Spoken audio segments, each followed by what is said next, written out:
मैंने सियासी जमातों के सरबराहों से मिलने का सिलसिला शुरू किया है। शाहिद खाकान अब्बासी साहब से मैं मिला हूँ और आज मैं एमएल वली खान साहब के साथ हूँ। आपकी जमात किंग मेकर थी और मगर आज हालत यह है कि बादशाह खान साहब का पोता एमएल वली खान इतना मजबूर है कि इसे बलूचिस्तान जाना पड़ता है सेनेटर बनने के लिए।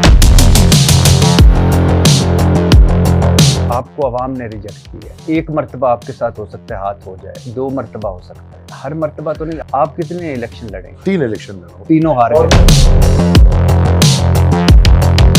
मैंने 3 इलेक्शन में जो हालात देखे ना, तो मैं इस प्रोसेस को लायक आप हैरान हो जाए ना। मेरा पहले इलेक्शन जो था वो था 2018 का इंतखाब, हम फैजियाब नहीं हो पाए। मेरा दूसरा इंतखाब था इमरान के खिलाफ बाई इलेक्शन 4 सप्ताह में, और वही फैज साहब उधर कोर कमांडर थे, तब हालात खराब। यानी आप कह रहे हैं कि फैज हमीद साहब ने आपको वहां पेशावर में बैठ के हरवा दिया। आज क्या पुख्तनख्वा की पीटीआई रियासत के पेज पे है अली अमीन गंडापुर किसका वजीर है? इलेक्शन से 4 दिन पहले मुझे ये पैगाम आया कि अली अमीन गंडापुर आने वाला वजीर है। एक सेनेट की सीट के लिए आपने शनाख्ती कार्ड का पता वली बाग 4 सद्दा से तब्दील करके कासी किला, अरबाब हाउस, खुदादाद रोड, क्वेटा दर्ज कराया। बादशाह खान साहब खानदान पर इतना जवाल तो मैंने कभी सोचा भी नहीं। आप नहीं समझते कि आपने एक सेनेट की सीट के लिए अपने आबाओ अजदाद का इज्जत और वकार दाव पे लगा दिया? नहीं। पीडीएम आई फिर रिजीम चेंज करके इमरान खान के खिलाफ तरीके अदम एतमाद तबाह कर दी। तो आपने तो बनाई थी पीडीएम। बादशाह खान साहब के खानदान के अलावा, असफंदियार वली साहब के बेटे के अलावा आप में क्या काबिलियत है कि आप पार्टी के सदर हैं? कुछ भी नहीं। आपने एक बार जब कायद-ए-आज़म मोहम्मद जिन्ना के हवाले से बयान दिया कि कायद-ए-आज़म पाकिस्तान का पहला सियासी कैदी है, फिर आपके ये अल्फाज के कायद-ए-आज़म जिंदगी भर हथकड़ियों में रहे और इन्हीं हथकड़ियों के साथ वो कब्र में जा घुसे, तो उस दिन ना मुझे दुख हुआ। फिर जब वली खान साहब की किताब है हकायक हैं, जब ये पढ़ी तो मुझे ऐसा लगा कि जो कुछ आपने कायद-ए-आज़म साहब के बारे में कहा है, आपने तो कुछ कहा ही नहीं। वो लिखते हैं कायद-ए-आज़म बुरे, मुस्लिम लीग बुरी, अंग्रेज बुरा, अच्छा था तो कांग्रेस अच्छी थी, खुदाई खिदमतगार मतलब ये खुद अच्छे थे। कायद-ए-आज़म और उनकी अहलिया के हवाले से नामुनासिब रिमार्क्स हैं इस किताब में। सुनने में आया है कि वेलिंगटन साहब बम्बई का गवर्नर था, इसने अपने घर में दावत की थी जिसमें जना साहब को इसकी अहलिया जो पारसी थी के साथ मदऊ किया गया। गवर्नर वेलिंगटन की बीवी बहुत जाबर और इस्तेमारी रख रखाव वाली विक्टोरियन ज़हनियत की औरत थी। इसने जब मेहमानों को देखा तो जना साहब की अहलिया ने लिबास ऐसा पहना था जो लेडी वेलिंगटन के अंदाजे के मुताबिक बहुत कम था और इस मौजूदा महफिल के मुनासिब ना था। तो लेडी वेलिंगटन ने अपने एडीसी को कहा, मिसिस जना को सर्दी लग रही है, एक शाल लाकर दो कि अपने गिर्द लपेट ले। ये बात सब ने सुन ली। जना साहब ने महसूस किया मेरी तौहीन हुई है। वो बिमा अपनी अहलिया की इस महफिल से चल पड़े। तो इधर है कि वो उनकी अहलिया को ठीक है।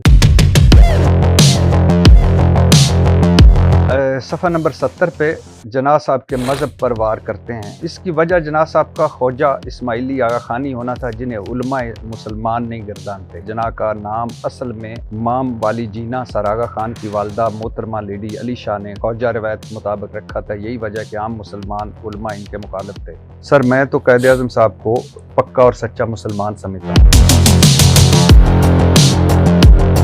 जुमा खान सूफी साहब की किताब फरेब नातमाम, शेर पाव की हलाकत का मंसूबा मुकम्मल तौर पर आला लीडरशिप ने तरतीब दिया था।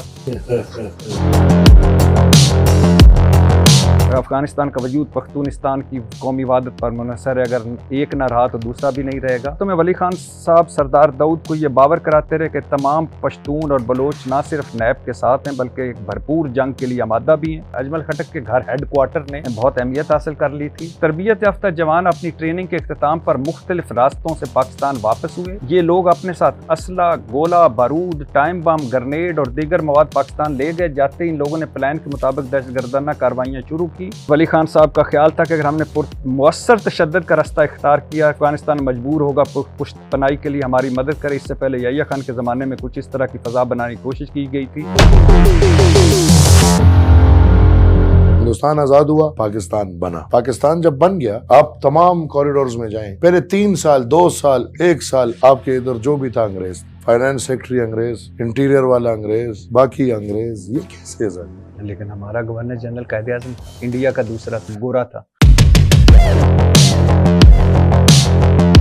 तराना पाकिस्तान के खालिक हफीज जलंधरी भी फौजी भर्ती के लिए रेडियो गीत लिखते थे। इस जमाने का मशहूर गीत मैं तो छुए को भर्ती कर आई रे, इनका लिखा हुआ ये गीत लिखने के काफी शौकीन थे, लिहाजा बाद में कौमी तराना लिखने पर भी इनकी और ZS बुखारी की तू तकार हुई थी। पहले उन्होंने ये तजवीज़ दी थी कौमी तराना सूरह फातिहा होनी चाहिए, ये तजवीज़ मुस्तरद कर दी गई थी। अब इस्लाम के नाम पे मुल्क बनाओगे तो सूरह फातिहा को तो तराना बनाना पड़ेगा।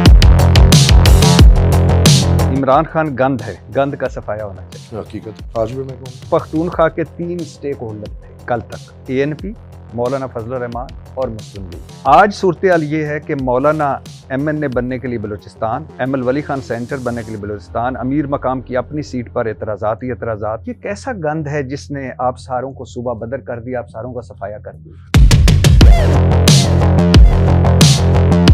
बेगम बनने से पहले जो खातून जिससे मोहब्बत होती है और बेगम बनने के बाद जब वो बेगम बन जाती है तो पहले गुड़िया लगती है, बाद में ऐसे वो भला लगती है। सर मुझे आपसे मिलकर बड़ी खुशी है। थैंक यू जी, बहुत शुक्रिया सर।